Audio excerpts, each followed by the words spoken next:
Time to poop on the party.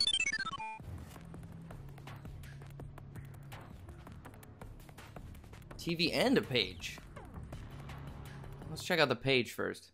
There's more to fighting the Taken than just burning away the darkness that protects them. When I'm fighting for my life, I find myself slipping into a state of intense concentration that makes the beam of my flashlight seem more powerful and focused.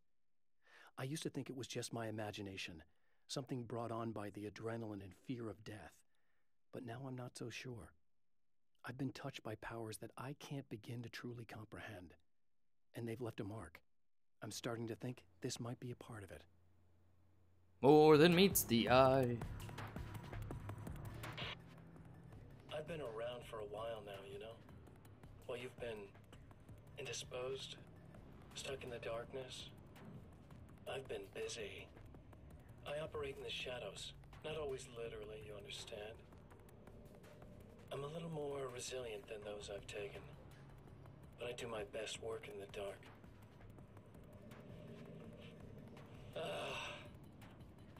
And there's so much darkness out there that goes deep, and the things that live in it are vast, big bastards. You watch your language. They don't mind getting a little bit of elbow room. All that chaos and madness, it doesn't really do that much down there. It's like pouring a glass of water into the ocean, right? But up here, yeah, you can really make an impact. All they need is someone to bring them all the way through. But first, I had to take care of you. You party pooper. You're stuck in an eternal cycle now. The sun's never coming up for you. Everything else? Do my thing. Get a bit of quality time with Alice. That's a little something for me. All right there, drunkie. And I deserve it. That's enough out of you. I think he's had too much of the sauce. He's getting delusional now. Felt like he was gonna try and make love to the camera. It was a little creepy. Wouldn't surprise me though. Whoa, cactus. Just scratched my back, thank you. I needed it. Needed that back scratch. It was getting itchy. Isn't that spot you can't reach, you know? Come on, a little closer. There you go. Eat it. Uh-oh. Oh, no, no, no. No, no. I could hear footsteps. That was close. Close enough. Is that it? That must be it. I never went back to the girl last time.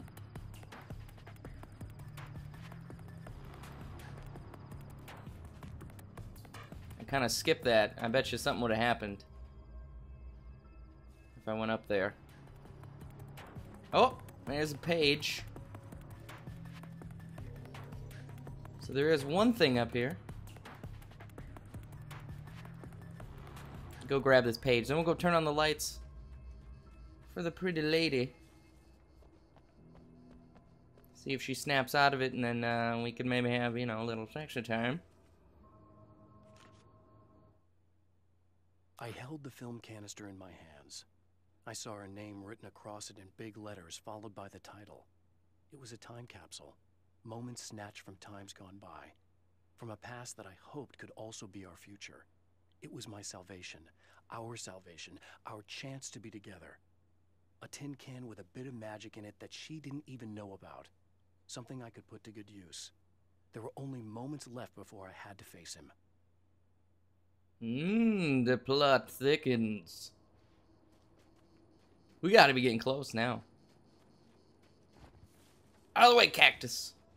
Took that cactus right to the crotch. Oh, there's another page. Oh, you're over there. I'm coming for you, buddy. Oh, that was the girl. Oh, God, that scared me. Hmm.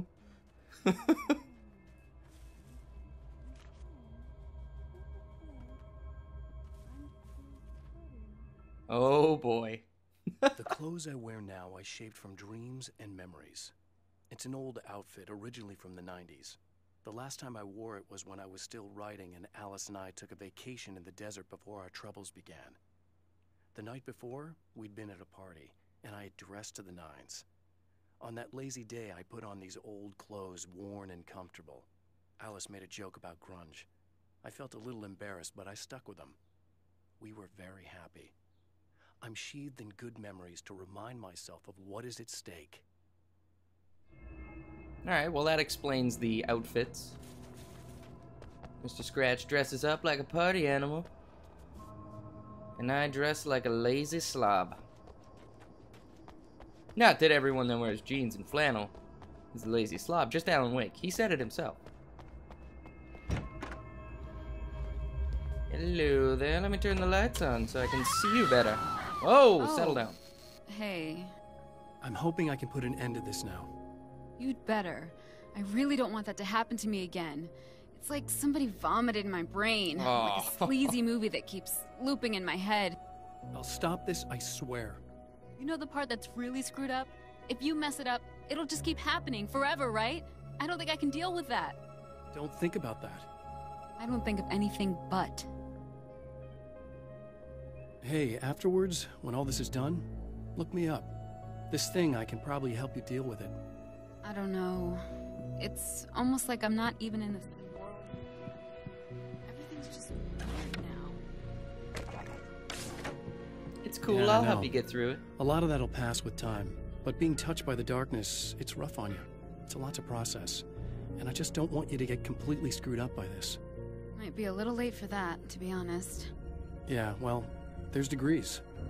At least you're not at a point where you go around picking fights with people over not changing their light bulbs often enough. What? Never mind. All I'm saying is, you're not alone with this. And anyway, you're friends with Alice, so, you know, any friend of hers. Thank you. You're welcome, anytime. Anytime you need a shoulder to cry on, you just let me know. Hello, folks, and welcome to the third part of our pre-recorded interview with Serena Valdivia and renowned photographer Alice Wake. So, tell me about the film. It's called Sunrise, and it really wasn't something I ever thought of as an actual film. It was just footage, things I saw and happened to shoot. It's not a medium I'm very much at home with. You shouldn't put yourself down. You've got a great eye. Maybe, but experience is another thing. Because you're primarily a still photographer. Yes, exactly. So I'm really used to thinking of the world in terms of snapshots.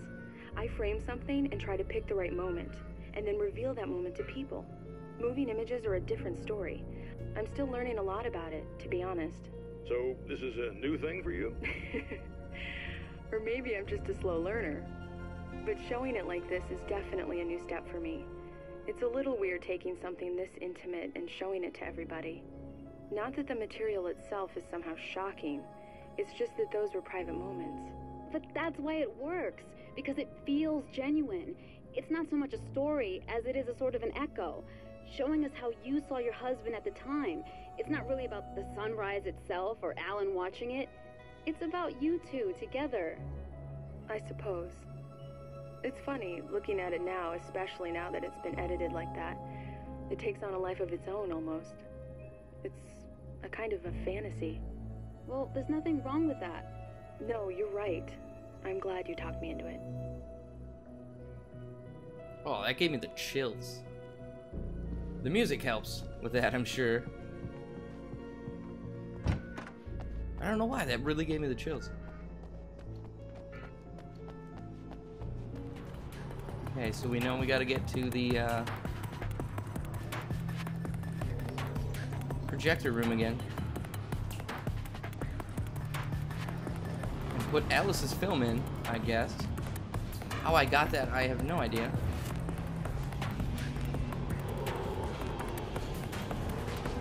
Although he did say stuff about, you know, worlds colliding. Oh boy, here we go.